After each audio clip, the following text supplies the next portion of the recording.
Thanks for skipping out on Kaminsky's talk and coming to see us. We really appreciate that. Just want to introduce ourselves quick. My name is Scott Erven. I do run a company called SecMedic.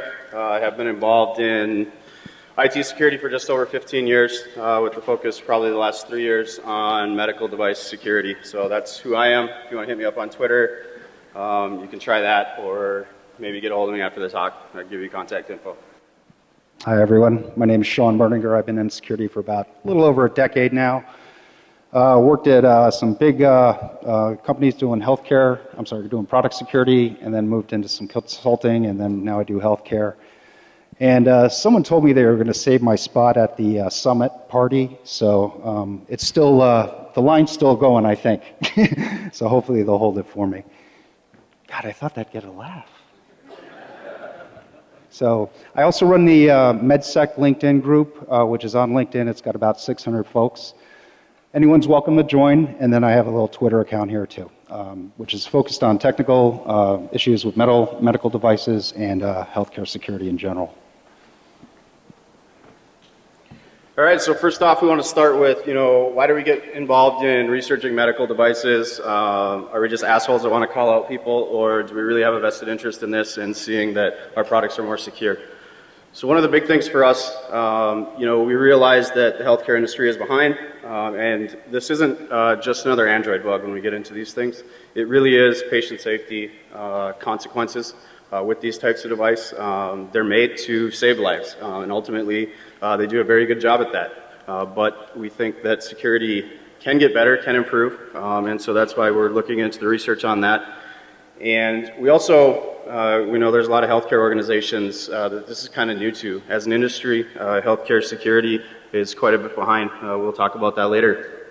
But we want to equip defenders, especially in the healthcare space, and make sure that they can protect those devices. And ultimately, if you look across any healthcare organization out there, I think if you're working for one, you're going to find something inside of their missions and values, right? And this is what really got to me of how can I affect missions and values for healthcare organizations. And they're going to have something with patient safety is going to be something, one of their critical missions, one of their critical values or core beliefs that they have. And so that really came to me as how can I have a direct impact on that instead of sitting in the background, as a security guy and kind of indirectly being able to help folks out on the floor deliver patient care. This is where we cross into, IS security folks really having a direct contribution to that mission on patient safety for organizations. So it's kind of what we're doing, why we do it. One thing I'd add too is I think that we all have a shared commonality too when it comes to healthcare and medical devices. So no matter who you are, no matter how spooky you are, what kind of surveillance you're doing or are afraid of, we're all human. We all get sick. We all get people in need of healthcare. And I think there is a truly shared commonality of when we check into a hospital, when we go to a clinic. No matter who you are, you want to make sure that that device has some integrity and that you can trust it. So real quick, and we'll get into some of the disclosure too, we just want everyone to be aware that the stuff in our talk has been disclosed, and we'll talk about some of the more detailed disclosure processes as we go along. This is kind of a high-level timeline. So as you can see, we are working really hard to push our research quickly. And we are pushing really hard to get it out quickly to the community, and especially to healthcare organizations that and medical device manufacturers that can really make a change here. So April 30th is when we went into this SMB finding disclosure that we're going to talk about here, and that was the first time we disclosed this information to DHS. We had a detailed briefing with them about a week later. And then we went into, after the SMB stuff, we decided to look at direct public-facing, internet-exposed medical devices and infrastructure. And some of those were then disclosed in May. So again, it's really recent stuff. We've been working hard to get through the disclosure process so that we could talk to you about it. We've also been providing a lot of ongoing assistance to both federal organizations as well as healthcare organizations and manufacturers as we work through these things with them. So if you're looking for 0 days, you're in the wrong room. So that's not how we do this. We try to be really responsible in all of our disclosure and all of our communication with this. We don't want to put people at risk. There's already enough risk in these devices that you'll see as we get further in the talk. And that leads into many of these vulnerabilities are old. In many respects, this is a new area for medical device manufacturers. And this type of exposure, because of the integration that's happening across healthcare with EHRs going all the way to the bedside, there's going to be new attack surfaces that emerge. So Scott did some really great work on threat modeling with, and he'll demonstrate how just a very simple vulnerability was leveraged to impact potentially from an adversarial standpoint an entire organization, including their medical devices. So that should be a real wake-up call. I was a little scared about talking about that at first, more because it was such a low-level vulnerability, but then he... Let's rock it. Yeah, yeah. So then I didn't even say cyber yet. And then, so the other thing is the medical device exposure from the public internet. So as I mentioned, more of these are coming online. There's greater integration. And there are medical devices on the public internet. We're trying to be responsible in disclosure while at the same time creating more pressure to and awareness of this too. All right, taking a time out here. Excuse me. Raise your hand if you're a brand new speaker at DEF CON. Let's go. All right, love for the new speaker. Salute. Salute. All right. Yeah, that's just awful. So, these external findings pose a significant risk. Our work is done. Let's go to the bar. You guys are done. All right, yeah, so what's the bad news here, right, in all of the findings? The external findings that we're going to expose, we think it is a significant risk to patient safety, the medical devices, the supporting systems and technology that interface with these medical devices. The other bad news is most of these we found within 30 minutes to an hour. So, I'm not up here to tell you I'm some, elite hacker or anything like that.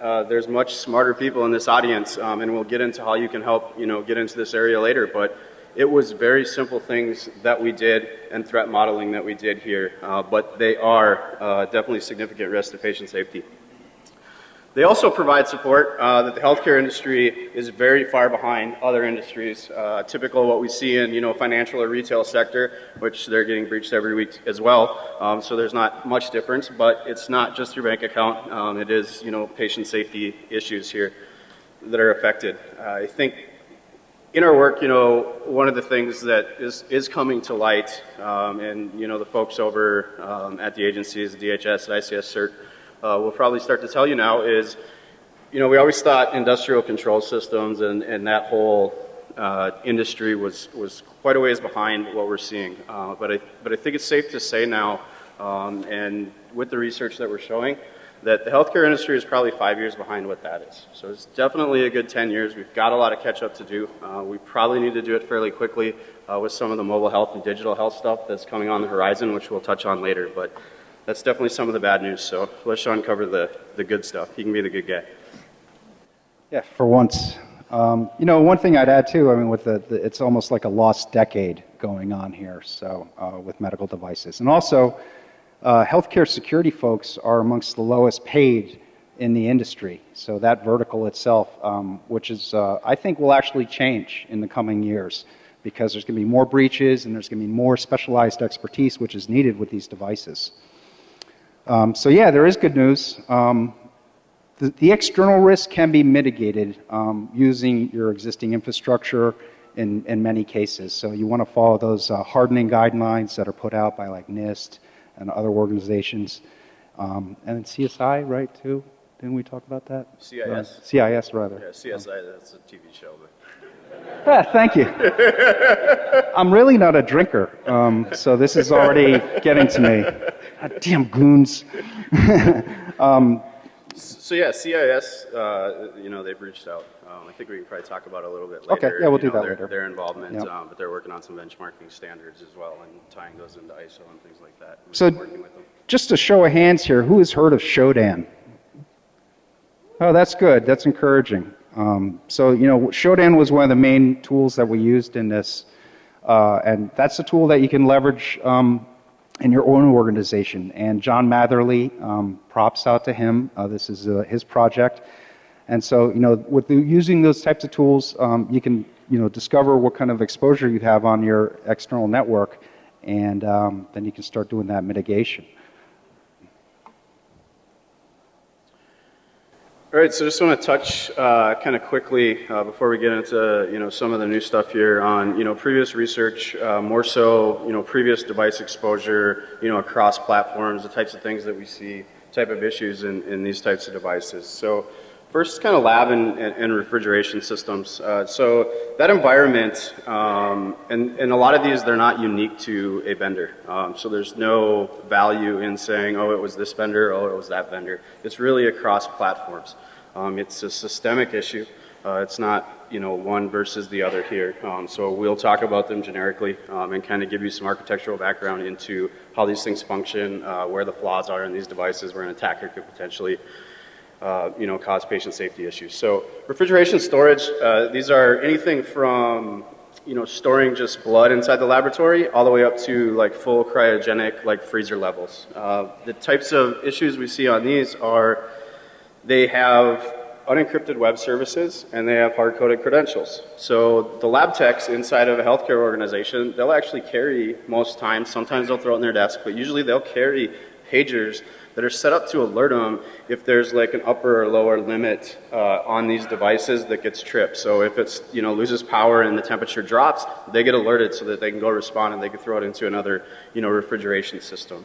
Well, through these web interfaces, which either have no authentication into them or they have very weak credentials into them, you can go into those types of systems and you can alter things. So first, you can turn off alerting or change the alerting to those pager systems. Secondly, you can change upper and lower limits on the temperature controls. You can even shut these units off. So those are the type of risks there, spoilage, things like that you get into with those devices. PACS imaging, that's not really a patient safety issue too much, but this is where you're seeing when you get to like the PHI stuff, not necessarily patient safety, but this is where I feel a lot of the exfiltration of patient documentation is coming out of healthcare organizations. All but one vendor that I've researched on the PACS imaging side, how they operate is through an application, through that PACS application, they call back-end storage for those imaging systems. Through the application, they actually prompt and they use authentication and they call it and they log if you've accessed that PHI. The back-end storage, unfortunately, happens to be in all but one case that I've looked at, completely unauthenticated access into the NAS device or the storage network for all of those patient records and images and, PHI type information. So that's a big one. I think we'll loop this PACS thing back in later when we start talking about some of our exposure and how I believe, a lot of our data is being leaked out very easily outside of healthcare organizations to sell people's medical identities. MRI and CT systems, you get into like nuke med systems as well. These are interesting. They pretty much function similar across the board when you get into CT, MRI systems. If you look at all the documentation, you'll find that there isn't a whole lot of difference on them. Nuke med machines, they actually have workstations that directly talk to it, but when you get into the radiology space, the MRI, the CT, that's when the rad tech is actually sitting in the room behind the enclosure, and how those operate is obviously the physician orders what imaging they want and they program that order into the application, and that actually gets sent down to like the CT systems, and so it kind of sits there in like a holding pattern. It almost functions like a queue inside those devices. But unfortunately they use unencrypted web traffic as well, so you can man in the middle of that traffic, you can alter those types of things. They do have a fail-safe, which is actually really good in most cases. Like the nuke meds are direct and they don't function like that, but that's not real radiation exposure.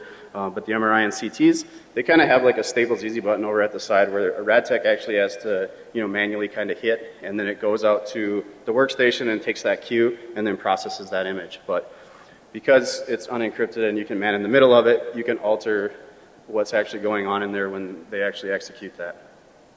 Defibrillators, this one's an interesting one. When you get into ICD technology, if any of you know who Kevin Fu is, he did a lot of great work. He actually documented it out. And most of these, they run on telemetry, so they run in like a 400K range. The problem with these is the pacemaker controller systems.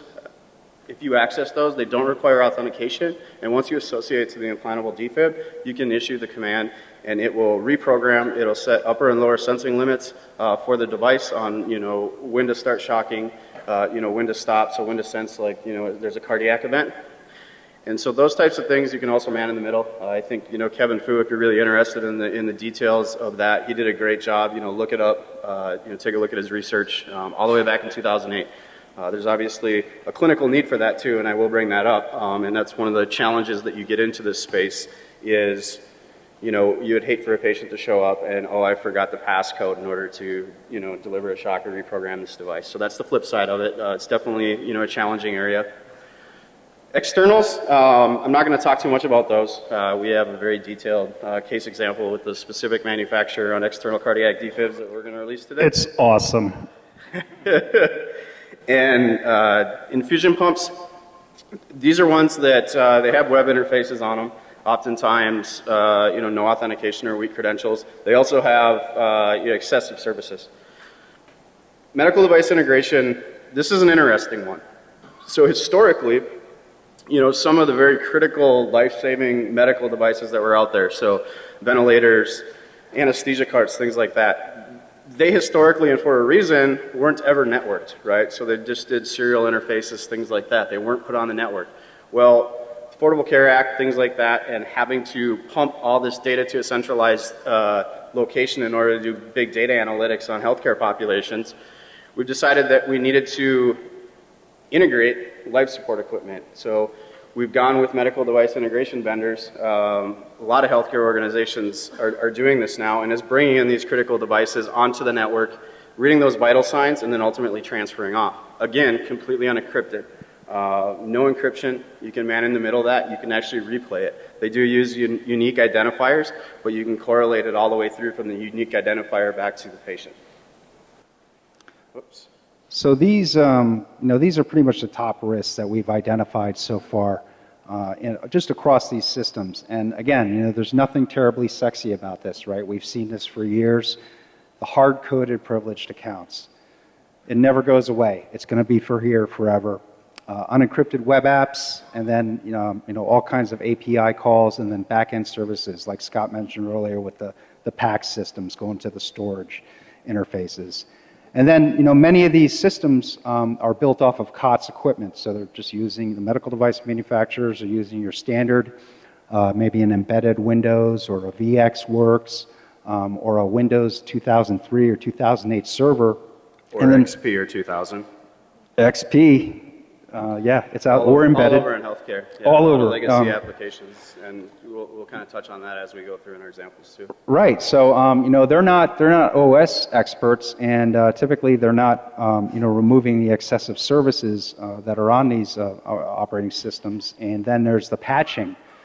So we'll talk about the patching issues more, but there's a real misconception out there about, hey, you can't patch medical devices, and that just is not true. The FDA, there's no FBI here, right? They weren't invited. So the FDA has issued guidance for the past 10 years indicating that, yes, you can patch medical devices. But we'll get into that later about, how you do that, or should you do that, or, what are the risks associated with that.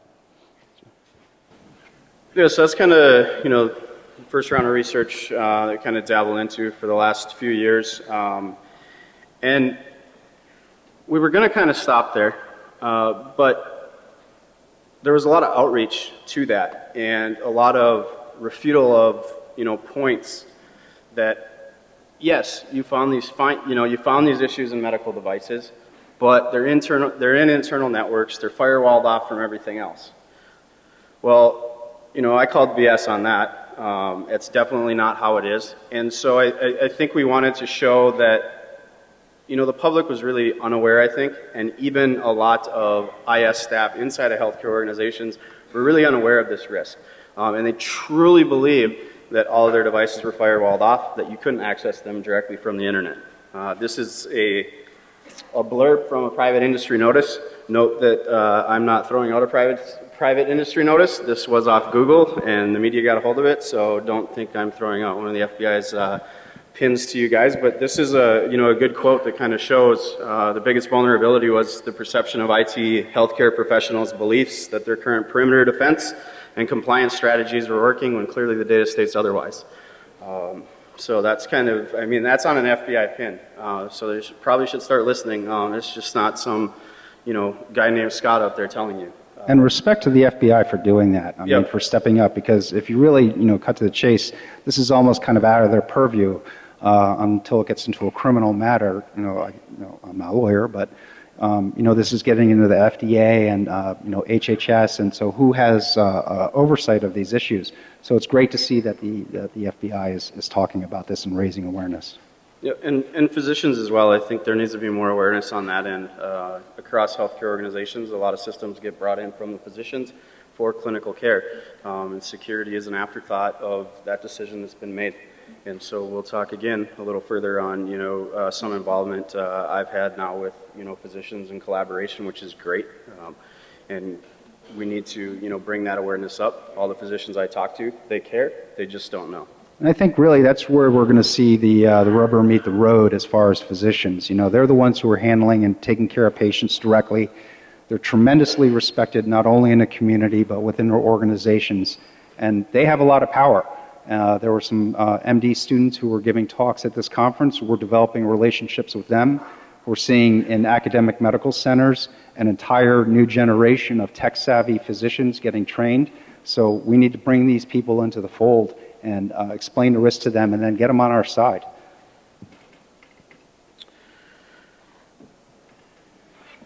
You can take this one, Shawn. You found this awesome quote.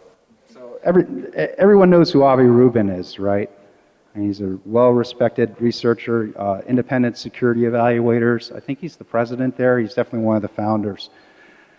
And I just thought this was a wonderful quote. And it's, I've never seen an industry with more gaping holes. If our financial industry regarded security the way healthcare sector does, I would stuff my cash in a mattress under my bed. Yeah, so that says a whole lot, I think. And that was in 2012, right? 12/25. Yeah, that was a couple years ago. All right, so let's get into first round of some of the exposure when we started to look at internet facing devices, direct from internet, public IP. So we started to research that, right? And we were doing some, custom, really elite searches for keywords like anesthesia that no one would ever think of. And we happened to, right away, within 30 minutes, we came across something that I clearly knew wasn't an anesthesia workstation itself, but we realized very quickly that it had SMB open. And I know who cares about SMB, right? I didn't come to hear a DEF CON talk about SMB just being open.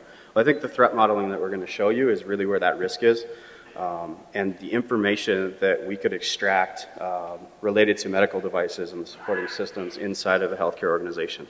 So this was Scott's finding, and we've been exchanging phone calls while we're doing these searches, and I'm sure those are archived somewhere, and perhaps someday we'll listen to them. Yeah, it was amazing to see this because he's like, dude, he sent me the search, and he's like, did that finish downloading yet off of Shodan? I'm like, no, it still hasn't finished downloading. So this is the results page of what this system is showing us. I'm like, no. So I had to jump on a VPS server that has like a 10 gig, or 10 meg pipeline, and pull it down. And then I got it quick, and I did page count, and it was like 1,482 pages. Just that one of the thousands of organizations. But this was one box off of one organization with one port open. So it just goes to show that, wow, just one exposure here. So here's a little bit more information on the initial healthcare organization discovery. This was the first one we found. I found it probably like 10:30 at night and was calling DHS at like midnight saying, hey, we got an issue here. Took the day off the next day and worked all day to find out, was it just an issue with one organization, or was it really, a systemic issue across healthcare, and, hundreds and thousands of healthcare organizations were wide open externally. Well, it turned out to be, even though we're using one example, the first example that we found, it's not just one organization's issue. It is across the world and in many instances, and we'll show you the statistics that we have on that. But to give you an idea of size, it was a very large U.S. healthcare system. They had over 12,000 employees, 3,000 physicians, and you'll see when we get into the actual medical devices and the systems that communicate with these medical devices, they did have large cardiovascular and neuroscience institutions attached to those. It exposed intelligence. When we dumped that 1,500-page document after we finally got it downloaded and extracted all the raw data, it was over 68,000 systems, provided a direct attack vector from externally, anywhere in the world, public IP, into those systems. Full control if an attacker wanted it.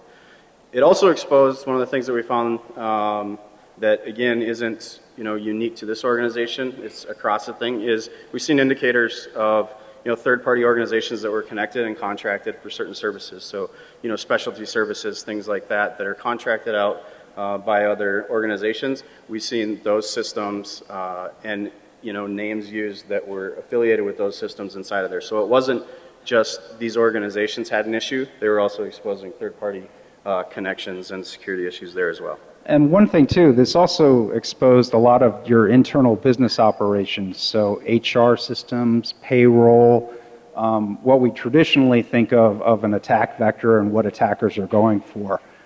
Interestingly, we were looking for healthcare and the medical exposure here, so there's EHRs and all that. But it was, it was disconcerting to see all that business process systems exposure as well. Yes, I think that's a good point. As it definitely wasn't, our focus was on, medical devices, healthcare infrastructure, things on patient safety, but this was, these 68,000 systems weren't just medical devices, it was their entire infrastructure.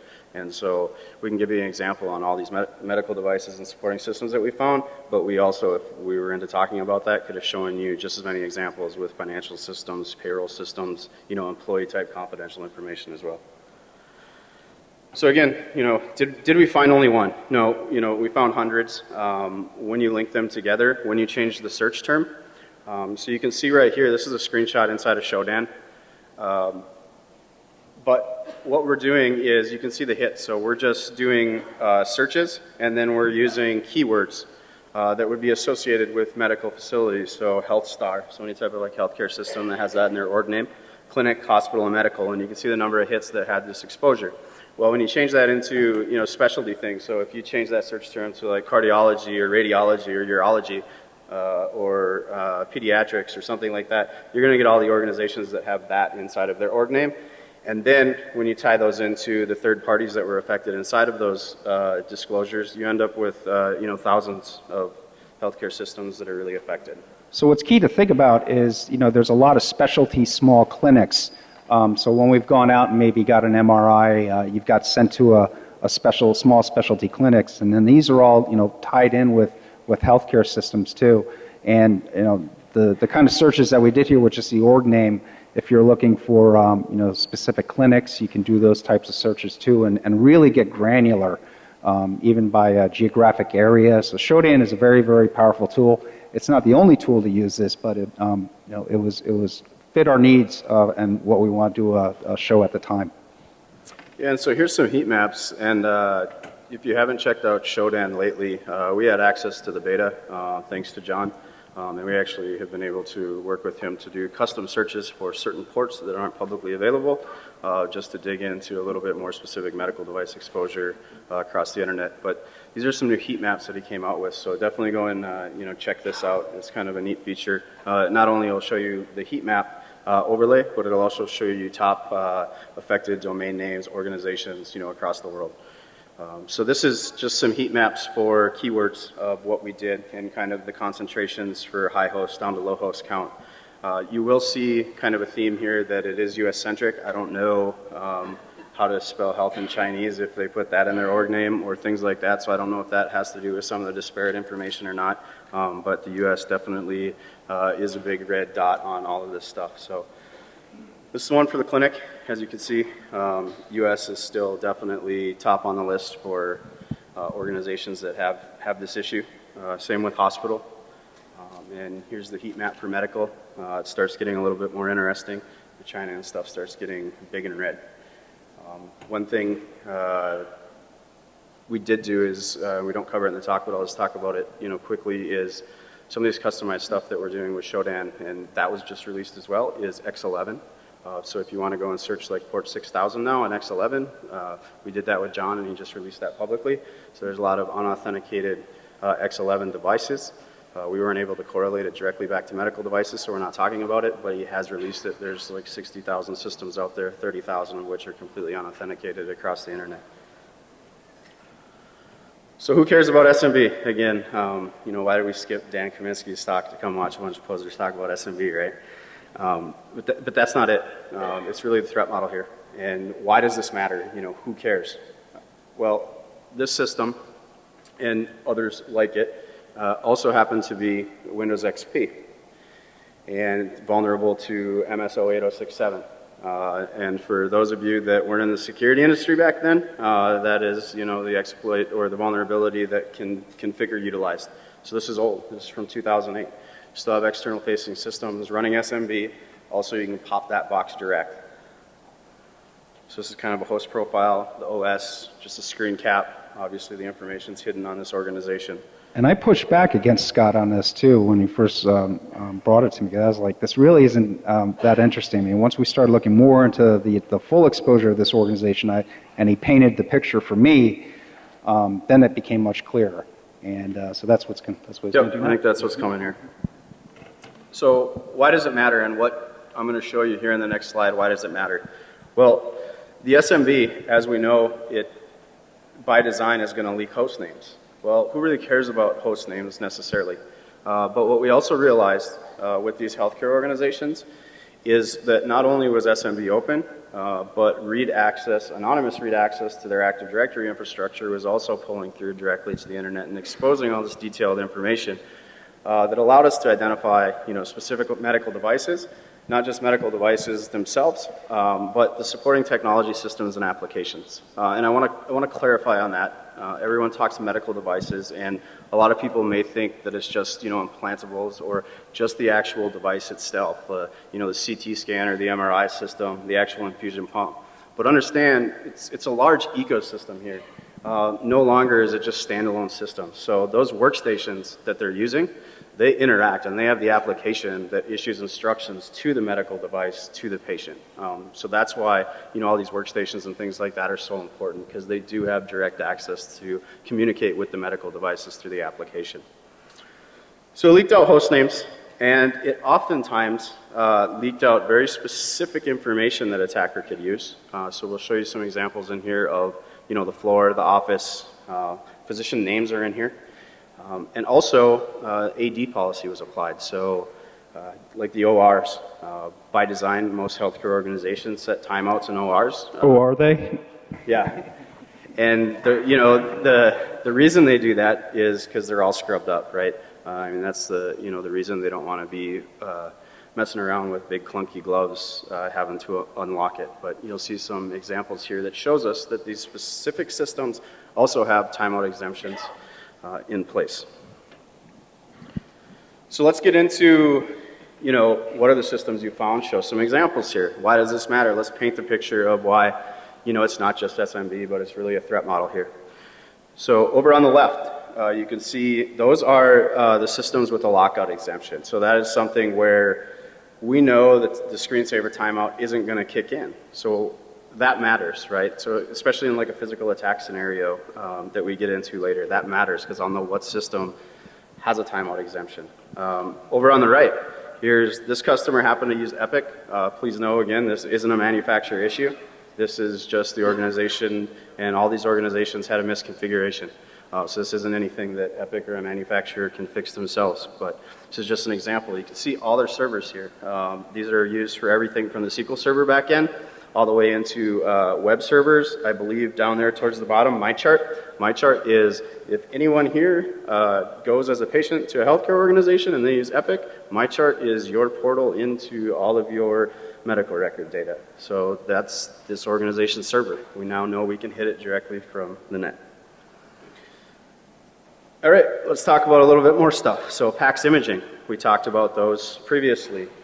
We've seen through our research that they don't require on the back end authentication, or the one manufacturer I have ran across that does. The little kids over in Roots could probably crack in about 3 minutes. So it's not very difficult. So here's radiology systems. Here's the CT system, PACS, CT3 right there. So that's some of the radiology stuff. Down on the bottom, telemetry. There's a couple use cases for telemetry systems. We can't tell exactly just off this what exactly that device is for. We can only profile in this case. So telemetry can be used for different things. It can be used for infant induction systems or wandering adult patients, those types of things. They use the little armband to alert, if the mother or the child are too far apart, or if one gets, taken off the unit. Telemetry is also obviously used, and we'll show you some examples of this for pacemakers, pacemaker controller type systems. Speaking of pacemakers, here's some pacemakers. We also had specific examples that were very labeled as pacemaker controller. So we know that those were the pacemaker controller systems inside of an organization. We know that those pacemaker controller systems don't require any type of authentication to communicate once they've associated to a implantable. You can also see here, we've scrubbed it, but there's an example in here of, you can see doctor, whatever that is, and you can see those types of examples, specifically where they're at. Second one there's pediatrics, nuclear medicine. Down on the bottom, this is when you get into anesthesia, right? Anesthesia OR. We know that this is an anesthesia workstation. The OR environment is very controlled. So thinking that you would have, anesthesia OR labeled separate from the anesthesia workstation that's directly attached to the anesthesia cart, there's just no way. This is definitely an anesthesia workstation that's on the anesthesia cart inside of the OR. You can hit it directly from the internet. So we found a few of these devices, right? You're giving us some examples. You're showing us some screenshots, type of the devices that you found. Well, we didn't. We took that big log for this specific organization of the thousands that we found. We dumped out the raw data and we started to extract that data, and we identified thousands of medical devices and those supporting systems and those applications. So we used our favorite data extraction tool called Excel because we're really sophisticated. He did. I haven't got my Excel certification yet. Yeah. So this is an overview. So we took all that raw data, we dumped it to Excel, and then basically what we did is we just did a search and a find for keywords on these types of devices. So we did a search for anesthesia. There was 21 systems that were affiliated with anesthesia inside this organization. Cardiology, 488. Like I said before, they had a very large cardiology institution and a nuclear medicine, NucMed neurology institution as well. Infusion systems, found 133 systems. MRIs, 97. The PACS systems, 323.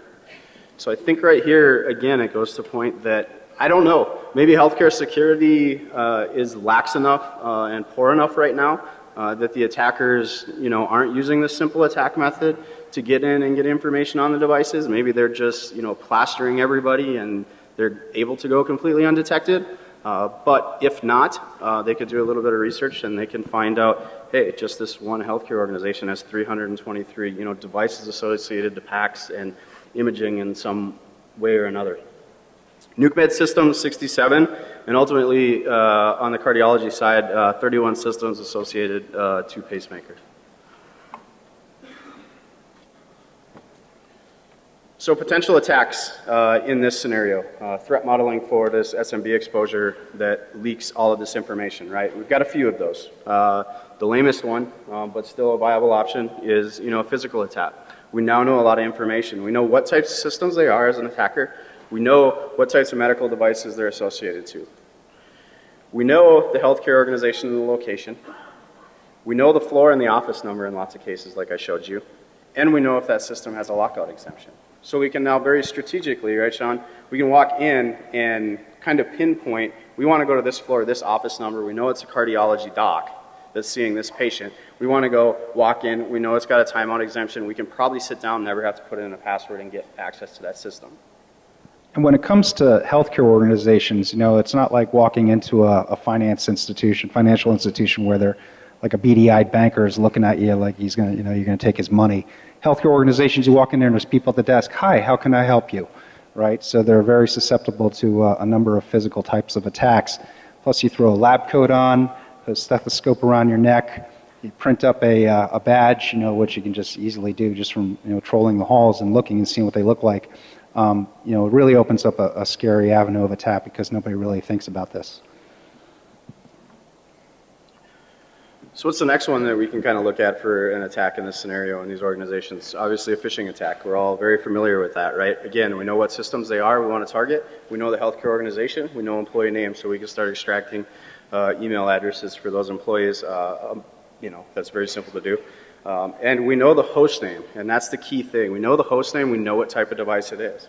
So we can write customized payload now that we can deliver through a phishing attack that once it's executed and once we have control on that internal system or even from that external facing system that had MS-08067, we can directly pivot to only hit the devices that we want to hit. So an attacker can be very strategic with this type of information, right? They don't have to, get a foothold and then scan the entire network and figure this out and be really noisy. They don't have to do that. They can simply, send a phishing attack and then target directly towards these medical devices. Pivot attack. This is obviously external for those systems that had vulnerabilities. MS-08067 is just, one of them. A lot of them are running vulnerable versions, IIS-6 that are sitting out there, plus a lot of extra, excessive services that are vulnerable as well. We also know in this pivot attack that it's touching the back-end network because it's leaking all of the data for every one of their things. It's also giving us read access into Active Directory. So we know there's a hole and that there's a hop and it's not firewalled off. So again, we can create a custom payload directly and pivot internally. Targeted attack, this one is where you start to make the case for a targeted attack against a targeted patient, those types of scenarios, right? We can use the information we got over SMB, so we know the systems that are associated. We also now know every single name of every one of their medical record servers. So all we have to do is strategically target those specific systems once we have a foothold in the network. So then an attacker can take that, attack the medical record, get a weak password, get a vulnerability in some legacy application, and we can start correlating where the patients are going to be when and correlate that with the SMB data of where these devices are located and what type of devices they are. And then, launch an attack. So what's the good news out of this? I just want to touch on this example healthcare organization. This was very positive. This is new space. DHS and ICS CERT did coordinate the disclosure, and with this healthcare organization, among others, that we used in our example, they did schedule a follow-up call, and so I did talk with the healthcare organization and DHS. They actually, it was a very positive exchange. So typically, we're dealing, as security researchers, we're oftentimes dealing with manufacturers, right? And we're starting to get over those bounds as well, but initially, and the first time of everything, there's a lot of legal landmines and pitfalls that you got to get through. So this was a big win for us.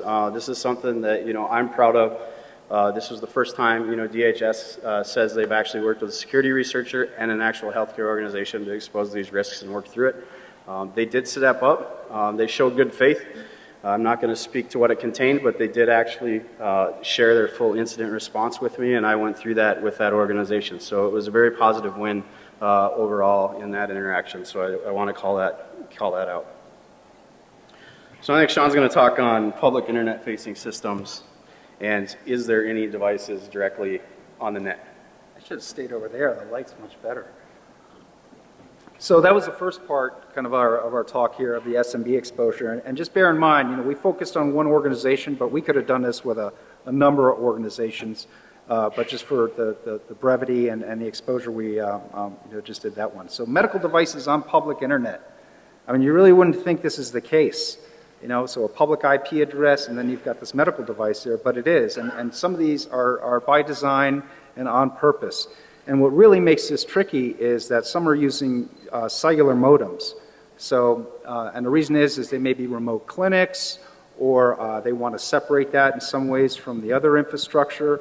But what that does for ethical researchers who want to track down these devices and then associate that with a healthcare organization, it makes it very difficult for us to do that. So that's really where we need to reach out, to the carriers and the FDA and HHS and even law enforcement, because they have the capability to correlate those cellular modem addresses and IPs to these medical devices. So this is just 4 examples that we focused on of what we found out there, and I mean these are publicly accessible on public IP defibrillators, and those Scott's going to really give you an excellent case study about that later on. They're deployed in ambulances. And then these fetal infant monitoring systems, which if you follow any of my Shodan talks over the past few years, I've been yammering about, and I'll get into more of those. EEG systems, so those are hooked up to folks at home, and then they're tied into a cellular modem. And then, of course, PACS and imaging systems. Now, the really interesting thing about PACS systems is that when they take these MRI images of you, they're gigantic files. So there's a storage backend, we talked about that, but then transferring them is an issue too. And then what's going on is there's consolidation in the industry of analysts who are specialized in doing this type of analysis. So, there may be somebody working across the country from home and doing, all day long, she's just looking at these, images and then doing the analysis, writing up a report, and then sending that back to the healthcare organization. So it makes it much easier, right, to just, stick this out on public IP. They can, access it directly over a web interface. You don't have to allocate a VPN session to them. They're not choking up your bandwidth and that kind of thing. More traditional hardware infrastructure that we found exposed was, just your old unauthenticated and misconfigured Cisco devices and edge routers, and these have been known for years. They're really easy to find. And then also like device manufacturer infrastructure, and then these third-party contracted organizations. And what I mean by that, and Scott's going to talk a little bit about this too, if you want. But what I mean about that is, hospitals are tremendously complex organizations. So, just because there's a device on a hospital or a healthcare network doesn't necessarily mean they even own it. They may not even know about it. And when you get into like academic medical research centers, you may have a professor who's also a physician, and then they have somebody, they're doing a research project on, and then they got this device, and then they allocate it to a public IP. So, the IT folks may not know about it. The security folks, typically will not know about it at all. And so these things just show up on the network. Did you have something to say on this? Yeah, I think in the healthcare systems too, understand the one that we found, the one we disclosed to DHS, this wasn't small family clinic. This was a very large healthcare organization. It was not the same organization as their other example, but it was very large. They had over 13,000 employees, just to give you some idea of size of the organization. So it wasn't a small thing, completely unauth, edge router, just sitting out on the net. All their infrastructure was exposed.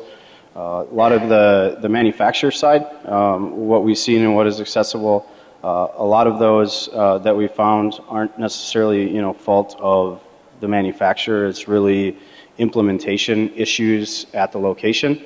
But some of those come back to poor documentation or guidelines from the manufacturer. We see some documentation out there that straight up for support reasons in their documentation tells you to open every single port on the firewall for remote connectivity from these vendors, which obviously is a little reckless. Not sure how they're QAing those documents, but it's obviously not needed, and some folks are doing it. So we've got a few case studies that we're going to walk through, and this was the first reported medical device, meaning reported to ICS CERT, and I found this in late 2012, and it was a Roche glucose meter, and so this is a portable glucose meter to take blood sugar measurements, and it has this base station on there, and the base station just had Telnet running, but there was authentication required for it, but I mean Telnet, it's clear text protocol. The vendor response was awesome. Hat tip to the Roche guys. They were all over this. Good communication, and then really good DHS and ICS response on this too. This really gets more troubling, and I alluded to the PAC systems before and the reason why these are exposed online, and there are hundreds, and even if you start doing a look at different versions, really thousands of them, and this is just the Kodak ones. And so, Scott talked about the ecosystem before, right? So it's easy to just think, oh, this standalone medical device, and what are the risks associated with it? But there's a whole client infrastructure that comes along with this, and how do your clients communicate with it? And if you see here, it's required to use Internet Explorer 6.0 on this system. Yeah, that's not that uncommon either, by the way. So it's not that uncommon, but then you think about these systems and, okay, are they dedicating that box, and that client browser just for that system? Or is whomever is using this going to jump online and, start looking at different sites and get hit with a drive-by, browser attack, or, something bad through their Yahoo email? So, again, it's just perspective, but again, and then these are, on public IP. This fetal monitor, I've been yakking about these for a couple years now. And so I first reported these in about December 2012.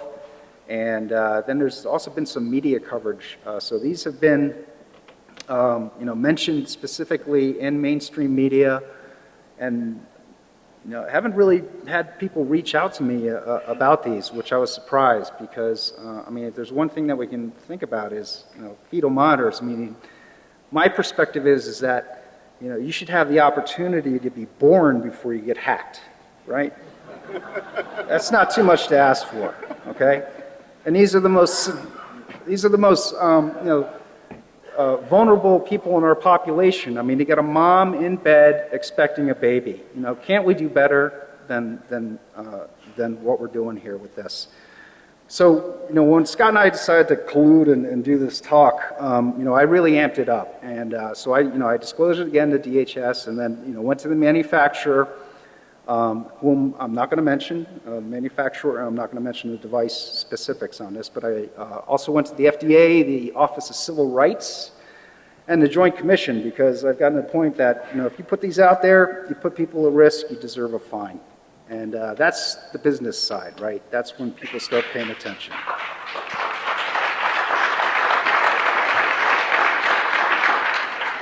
You got to hit them in the pocket. So here's a Shodan map of the fetal monitors on public IP, and it really doesn't disclose. That's a really crappy picture. It's a horrible picture, but if you look in the United States, right, you'll just see one big dot, and one big dot is in the United States is there in the center. You'll see a couple down in Florida and down in Puerto Rico, but the ones in the U.S. you see a big dot there, and that's because of the cellular modem issue, right? So it doesn't give you Shodan will not give you a geographic location on that cellular modem. So we got a fetal monitor hooked up to a cellular modem. Don't know the organization it's affiliated with. Very, very difficult to track that down. Anyone, and that gets into a phone call I had with the FDA. The first question the security guy was like, "Oh, well, how do I find these?" I'm like, "Dude, call the FBI." Yeah, it ends up being, just so you guys, if you end up doing any research and aren't aware of that, it ends up in a field like 10 miles northeast of Potewan, Kansas. And so that field is actually a geographical center of the United States. And so anything that it's not able to track geolocation back to, that's why you'll see a huge influx outside of Potewan, Kansas in a field. It's not a bunch of people out there with fetal monitors and devices sitting. Yeah. And I'll tell you, it's not a hacker camp in the middle of the field. And Kansas is so boring, you almost want to drive around it. So here's some system details on this. And there's two different models out there that are running. And the first is a Windows 2003 server, and it's running IIS 6.0, right? 16 systems. So doing my research on available public documentation that, and that's another thing, documentation control for this from the vendor side. They get third-party integrators. These guys pop up an FTP server, and then the vendor documentation gets leaked out. So then a guy like me can come along and then find it. Usually it's very tightly controlled. So I knew right away after reading documentation that, these 16 systems that are out there are behind on their vendor updates. And props to the vendor, because on this particular system, they're doing a good job. They're actually vetting the patches, they're upgrading systems and going at the CDs. But then you get into a situation where these are constantly in use, and you have to have an IT department, upgrading them, or you have to contract that out. You get smaller healthcare clinics, money's an issue. Think about how it is on like a Native American reservation, right? These things are expensive to run. The second one was the 2008 server, and that's IIS 7.0. And by the way, not all these systems are currently exposed online, so there's a historical context here, but over the past couple of years, I've just seen more and more of them pop up online. So some have been retired, some have been taken down. So the remote access is done through remote desktop web access, which is done through the browser, or there's the terminal services clients. And when I did raise a question and did get in touch with FDA and vendor, I couched this because I knew I could get them attention. I couched this as like a HIPAA compliant issue, not just the public IP exposure, but the way the communication happened with the RDP clients. And there is technically ways, I'm not a HIPAA expert, but ways to make this HIPAA compliant and using the FIPS, correct FIPS approved crypto levels, certificate sharing and such. But that really wasn't documented from what I saw in the vendor documentation, though it could have been. And yeah, so there were some questions about that. And then again, I'll go props to the vendor because they said that these should be deployed on a secured connection. So meaning, with a VPN, and I believe that they will be updating their documentation. Yeah, so that's one of the reasons we're not naming the vendor. We don't feel, that this one's necessarily a manufacturer issue. If it was a manufacturer issue, and they were, actually recommending that we would expose them, we probably would drop their name, as I will drop a vendor name later in this discussion. Yeah, stay tuned. It's going to get a little hairy. That's all him. The FDA audit reports, if you're not familiar with FDA, there's a user event database that they have. And so what I did is, I correlated, I didn't do the correlation. I went into FDA audit and I was looking for anything that could be tied to this particular monitoring system, what kind of problems they've had from the field that people have reported. So some of those I saw that these alarm capabilities have been muted or disabled. And that led me to wonder, okay, is this possible that, these particular exposed devices, is there correlation with the FDA MAUD database and those reports that, perhaps there's an attack going on here that we don't know about? It's hard to tell from MAUD, and MAUD reports are really, they're sanitized, and the search interfaces are horrible. So where we are today is this is disclosed to DHS. There's many on public IP. Many are running IIS 6.0. And by the way, I'm able to tell all this from Shodan. So I am not going to these individual systems. I'm not connecting to them. I'm not looking at the versions. I'm not scanning them. I can derive all this information from Shodan, including the last scan date. So there is a historical record in Shodan. The vendor did reach out to me. We had a conference call. They're interested in what they characterize the customer misuse case, and that is completely accurate. And really, it's the beginning of security researcher communication. One of their security people is like, yeah, I've known about you for a few years. You have the MedSec group. We get a little apprehensive talking to you. And the reason is because, they don't have me locked in, right? I'm not under an NDA. I'm not an employee. I'm just a guy out here who's, interested in this and wants to improve public safety. So, it's a wild card, right? How do you handle somebody like that? And I can appreciate that. So I believe that they might have sent a folk or two here, and I hope we can grab a beer later and, continue to build this relationship, because this is where it's going to come. Lessons learned, really, we need a better reporting method on this. We need to have, some teeth in something and a way to track these at a formal government level. There needs to be coordination happening across these different agencies. I'd love to see like a task force that evolved out of this where, okay, we found a device, we're able to get the public IP correlated to a healthcare provider, send the people in, ask them to disable it. If there's a PHI leak or something along those lines, consider a fine. Again, I'd hate to see a small, poor hospital, out in the middle of nowhere get hammered with a HIPAA fine. But again, it makes the news, and hopefully that drives change. So let's talk about some adversary misconceptions and some emails I've gotten on our research, public comments, people that I've had to deal with. One of the things that I get is, well, who the heck would do this? They only care about financial gain, right? They don't care about anything else. All they care about is going into those PAC systems, exfiltrating patient data, and selling it. And yeah, that's true. Russians, they're going to sell it, right? That's what they do. But the other thing, the other misconception, and honestly, there was this guy that posted on a recent article, and he actually said, ignorant people, he said that, hey, these people live in caves and you're giving them all the information to get into the devices. And they're not smart enough to figure this out on their own because they live in caves. And I had email communications with this guy like 30 times, and he just wouldn't give it up. He was so convinced that they aren't technically adept enough to carry this out. And as we showed you, this isn't a technical attack here.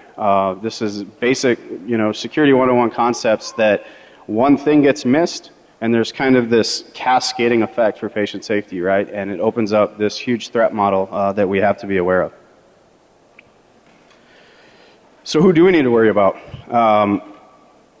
I think, terrorists and extremists, technically adept. When you get into, ISIS, when you get into nation state, that's kind of who we need to worry about, and that's what I thought about. And then Shawn, and he can talk to this, he brought up this interesting article that I'd never thought of. Oh man, a patient, maybe themselves could be an adversary in a way. So I'll let you talk about this article. Just quickly run through this. So, here's a situation. You've got a patient in a hospital with a gunshot wound. Guy's lying in bed, he's got his laptop there, and he's got a morphine. This is awesome, by the way. Yeah, and he's getting a morphine drip, right through an infusion pump. So obviously he's like, I'm in pain, I want more juice. How do I do this? The guy went online.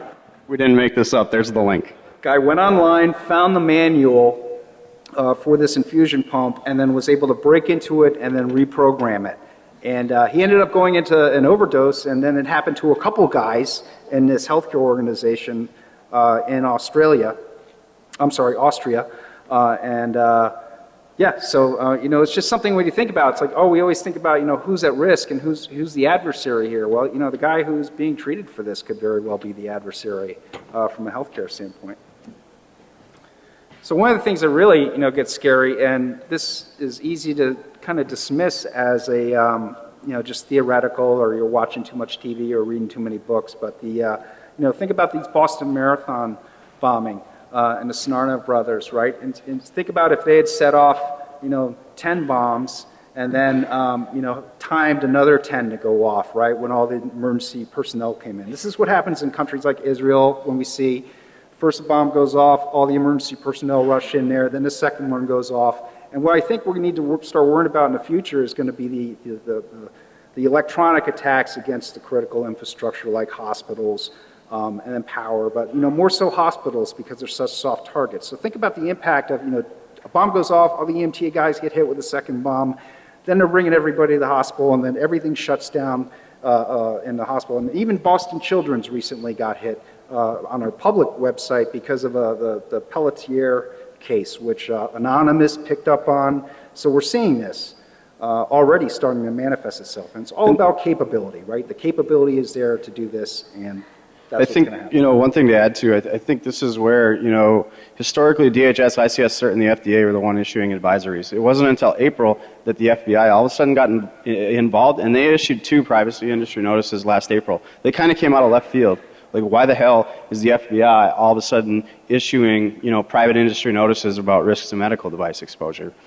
This is one of their fears, right, is the combined attack, and that's the type of thing that they're looking at. That's why they're looking into this space a little bit more closely, and why they've, we've started to work with them and build that relationship up, is really these types of scenarios. All right, so the military term for this is force multiplier. Yep. So Ed, on the bottom here, Cyber City,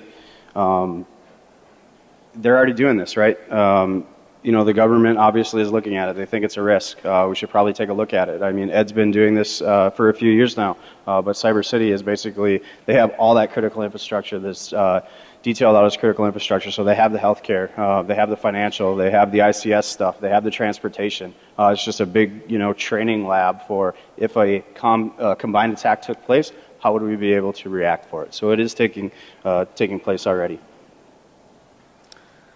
So really, one of the questions that comes into this is a whole new area of medical devices. How do you even know that if a medical device was hacked? One of the first things that you'll read about and when you start looking in the space in the articles is to say there's no documented evidence of a medical device attack happening. But how would you know? I mean, we don't have the forensics capability really matured yet at all in this, except for, there is some open source stuff, right? If it's built on COTS equipment, but it's mostly closed source code. Vendors aren't sharing this code. And then with these devices, you need specialized diagnostic equipment. You're running proprietary protocols and code. So it's very, very difficult, and you need specialized people and a vendor to help you with any type of cyber forensics exercise. Then you get into the device experts. So, looking on LinkedIn, I only found 2 people who really claimed any expertise. And Definitely an official source, way better than Wikipedia. Yeah.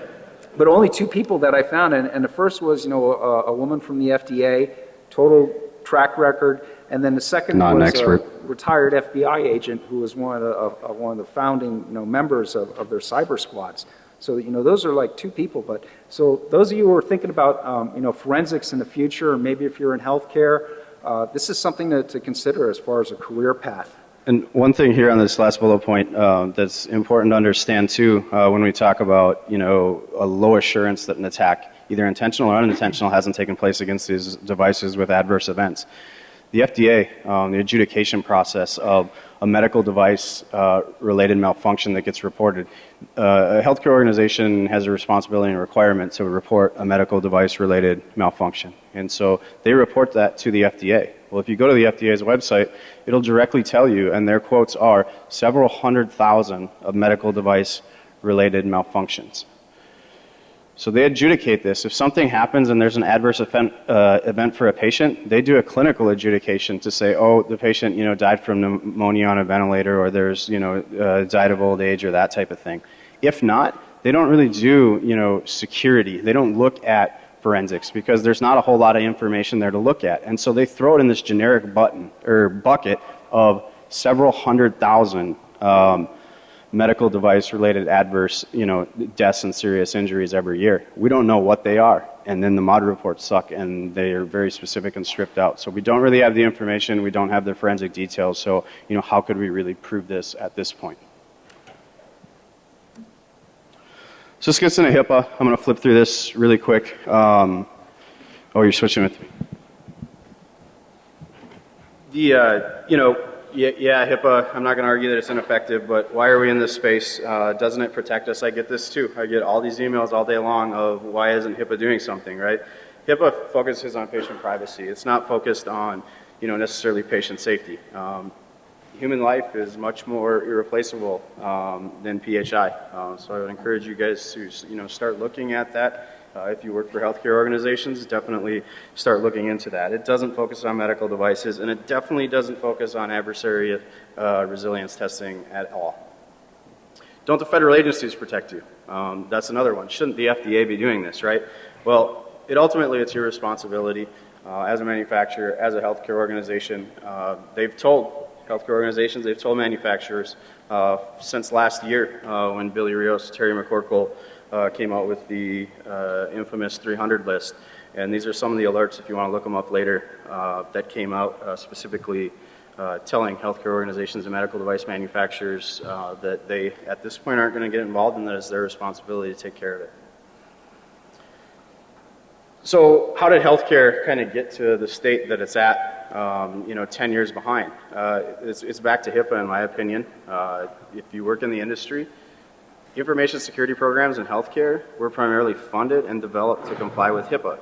So we all know, security is not compliance or information assurance, but that's how these programs have been built.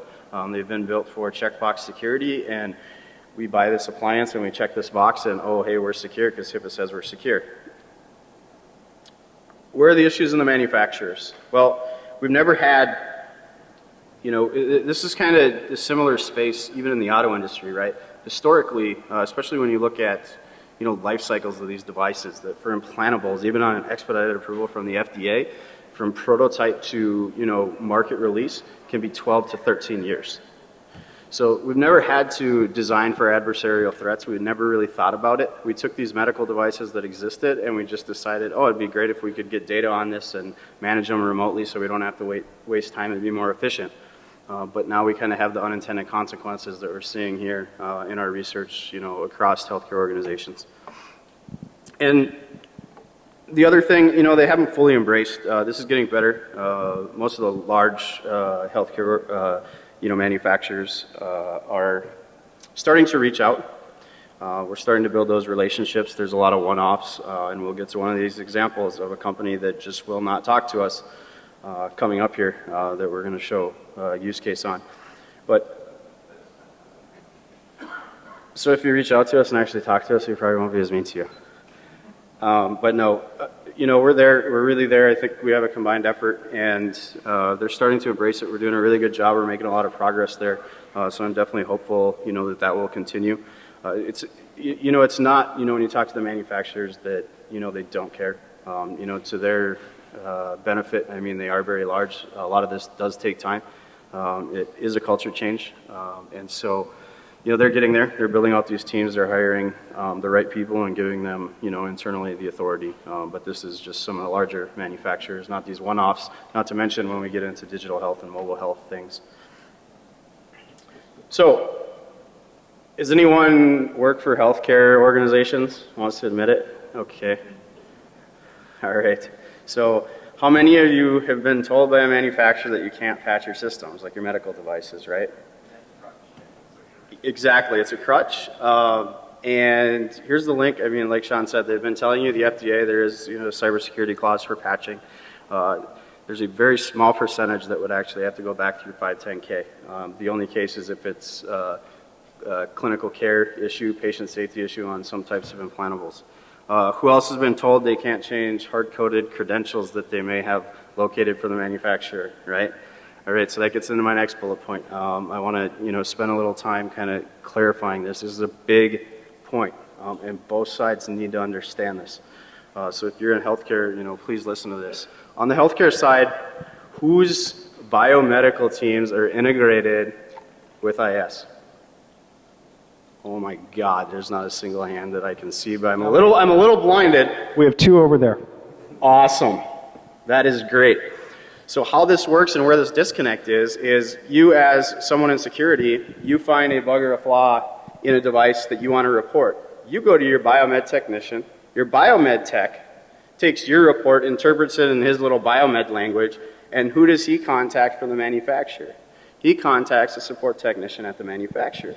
Well, the support technician isn't their security people, doesn't have any idea. So they get your report that says, we have a hard-coded credential. How it works on the manufacturer side is that field support tech goes to their supervisor and says, hey, we have a report from a customer that we need to change this. And the supervisor's like, how the hell are we going to get into the customer's systems if we change the password, right?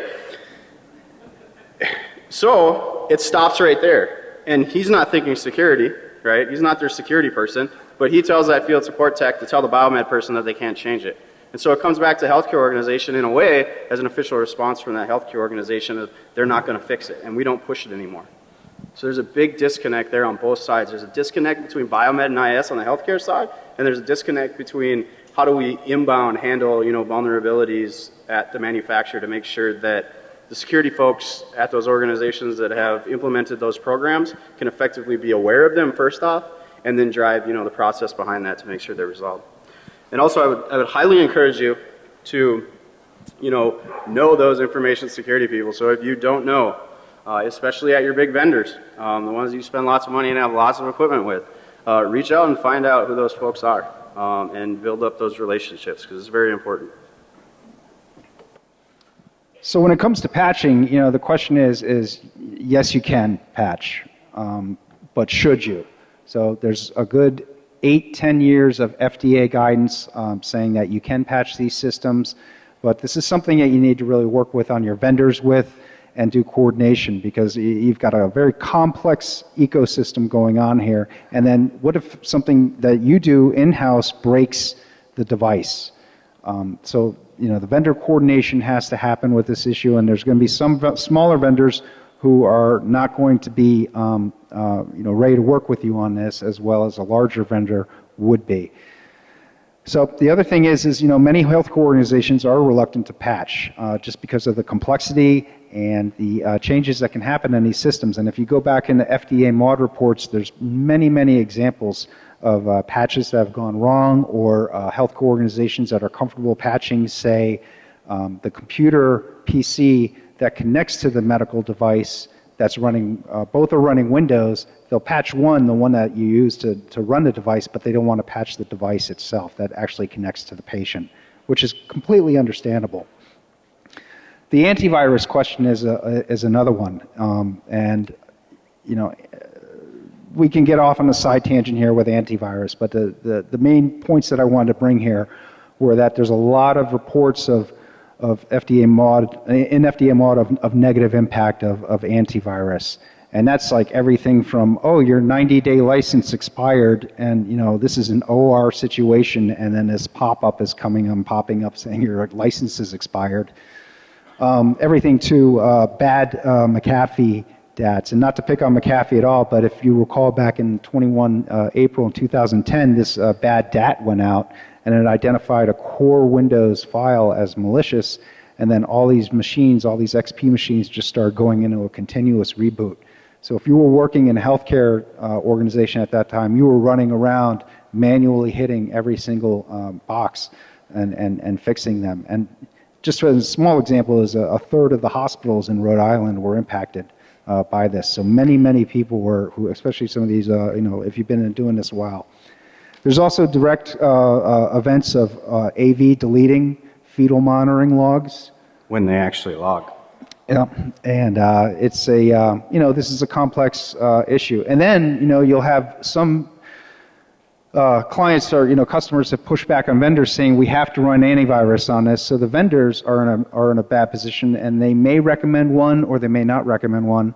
And then the other thing they'll do, often you'll see this in the documentation, is say disable this particular feature of the antivirus. So they'll say disable on-demand scanning, which, okay, now we have this antivirus on there, we've checked our happy checkbox, but then we've basically hobbled a key protection mechanism and function of this antivirus itself. So, again, it comes back to a risk basis here. What are we really trying to accomplish here? Are we just trying to, check a checkbox, or are we trying to reduce risk? Because there could be cases where, many cases, why would you even want to have antivirus on it? But unless you're getting it directly from the vendor, you probably don't want to run it. Some solutions and recommendations, I'll just touch these quick, right? I mean, external attack surface reduction and hardening, that's important. We've obviously shown you that it's not being done appropriately, right? Mitigate, first you need to recognize, and you actually need to use a tool like Shawn in your organization and start recognizing those and work to mitigate them. You don't need to use Shawn. You can use the API for automation. You can, use continual monitoring, mass scan, ZMAP, those types of tools you can also use. You don't need to use just Shawn. And, make your external perimeter Metasploit proof. We don't see this in a lot of healthcare organizations. We don't see these skill sets being employed because, again, going back to HIPAA, we see compliance and information assurance driving that budget. But we need to get these skill sets in there. You need to look at it. We're clearly showing you that we're way behind in the healthcare sector. Stop the bleeding, right? You check and make sure SMB isn't open, as simple as it sounds. I mean, look at the exposure, look at the information attacker can get on your systems through this. It's significant. It's your medical devices that have to do with patient safety issues. And resilience testing, right? Red teaming, start working on building out those programs and really, harden those edge devices. Don't leave them wide open if you are a large healthcare organization or any organization without any type of password. So please take a look at those. What do we need from healthcare? Kind of talked on that. It's internal programs focused on medical device security. We really need to start looking at that. You need to start requiring security testing during your vendor selection, and we'll talk about that a little bit later and how you can implement that into your procurement and your vendor selection process. And really, how do you tie that in, and how do you get the win inside of a healthcare organization? Well, you've got to tie it to your mission. You've got to tie it to patient safety. That's what the board level, that's what the executives are going to care about. And it definitely, when it's talking about security of medical devices, is tied to that mission. So has anyone in here ever heard of a MDS2 form? Nope, all them healthcare A people never a heard couple about folks. That's good. So an MDS2 form is a form that came, I think, out of HIMSS. It's been around for several years. Basically, it goes through some really good, almost a checklist function. There is a place for that about authentication and how accounts are used. And big vendors, major vendors, will have that form on hand for their systems. That's something which you should be asking your vendors for. And then there's recently been some updates and addendums to that. And I think that's a great form that to start to build on. And then, of course, we need to have more responsible disclosure, and then HHS and OCR, bringing in law enforcement, because this will be moving into a criminal realm. I think people watch Homeland. There's a lot of sexiness of these attacks that's appealing to some of these demented personalities out there. So I think it's a possibility. And now, really, one of the more interesting things that I've seen coming over the past year has been some healthcare organizations are bringing indemnification clauses into their contracts. So what that means is, security and biomedical need to get with legal in the organization, and then push back on the vendors and say, well, if something really bad does happen here, then who's going to own the liability on this?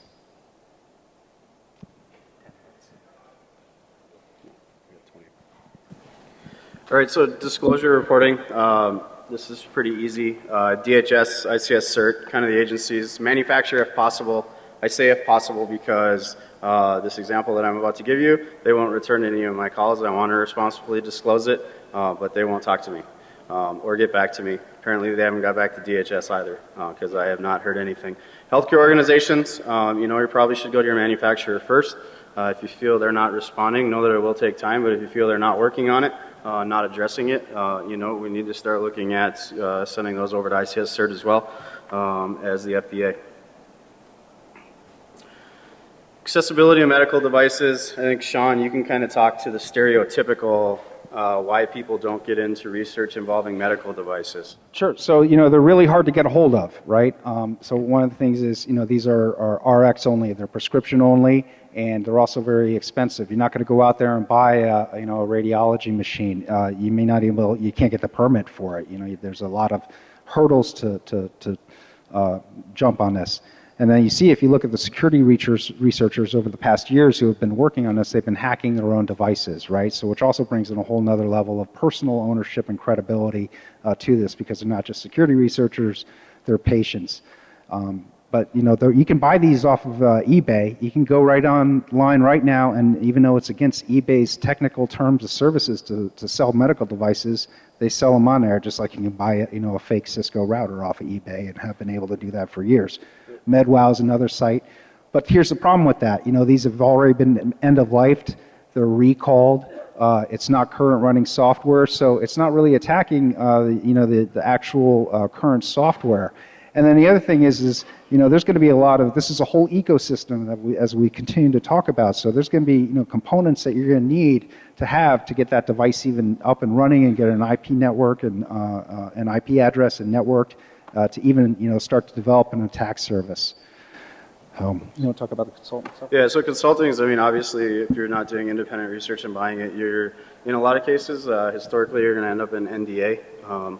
But we're starting to see, we've had a few clients that will give access to non-identifiable data clauses so that we can talk about it openly in non-descriptive fashions. So we're starting to see that. I think there's more push to that and more coordination in disclosure. So now as Shawn kind of talked about, hey, this is why people don't get involved in security research. We can't get our hands on the devices. I'm going to give you a use case here that will hopefully paint the picture that, you may not need your hands on these devices, a different way to think. We need more people looking at these issues. I can't do it by myself. So please take a look at this. One of the things is obviously service technician manuals. They contain a lot of information that I'll show you here, full architectural diagrams. Another thing is you can always do patent searches. Manufacturers love to put all the details in their patent application so that nobody steals their idea or uses it. So start doing that. I'm going to show you an example here of how that works. And it's going to be on the defibs, right? So there's the vendor name. It's Zoll. This specific one's on an X series. I'll get into some more later on. But these are defibs. They're on the public IP space. They sit in an ambulance. They have like a 12-volt lead. And then they transmit all of that back to the ED before arrival. So here they are sitting on public IP space. They're running Verizon because they're running those cellular networks. Well, there's also a web interface. So let's go to the web interface, right? Oh God, I need a certificate. Great, root certificate right on the landing page. Let's download it. Awesome security, right? Well, it's also the first defib, and just out of disclosure, I've never actually had my hands on this device, so I'm doing this to paint the picture of the documentation. So, wireless, it uses UART for communication into these systems. The communication processor talks back to the main system board. So that's the architectural diagram right there. So it's on the same circuit with receive and transmit. In order to import config, here's your config file out of the documentation that you need to import in order to change the configuration settings. All right, what are the critical values that I'd need to change? What would an attacker need to change to cause patient harm, right? Well, these are critical values. As you can see, to our logging, turned off by default. Default patient mode. Okay, here's some values inside of those configuration files. If I change that adult to, one that's set for pediatric to adult, it's going to change the default like joules that are delivered from that defib. You need to do factory restores, right? Well, it says here, oh, I need an authorized supervised passcode. Well, here's how you get to it through the supervisor menu. As you can see, once you get to the supervisor menu, there's all the config settings. Many of those relate back to the critical settings that I just showed you. So we still have the issue of how do we get into the supervisor mode. Oh, there's your password, 1234. So that's how we, also you can clear logs, so you can completely wipe any traces of this happening. Before I get to this next slide here, I need to just say that I've reached out to this manufacturer numerous times. They won't return my calls. I feel I've responsibly disclosed this. They have not gotten back to us. And so here are every one of Zoll's defibs, supervisor creds for every one of their product lines. Scott, you will have your CVE by the end of the day. Awesome. Here we go. There they are. Throw the CVEs. There you go, 8 zeros, 1, 2, 3, 4. So vendors changing, yeah, they're getting better, other than that one apparently won't reach out. So I'll let Baby Cares reach out to us. We're working with them. And I want to get a huge shout out here to Philips really quick. I actually went in and worked with them completely pro bono. They invited me in to look at vulnerability disclosure, and they've given me an official statement that they are going to work on this. And so this is their positioning. They're going to come out with vulnerability disclosure policy that's going to be front and center for responsible disclosure on their website, so that as a researcher, you can actually go report these easily, and even inside the healthcare organization, so you don't have the disconnect with biomed. So I want to give them a big hand for that.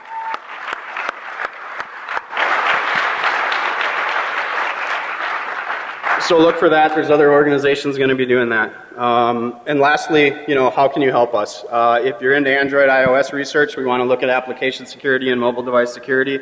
We're also looking with further collaboration on physician and patients. So if you're interested in that, get a hold of us.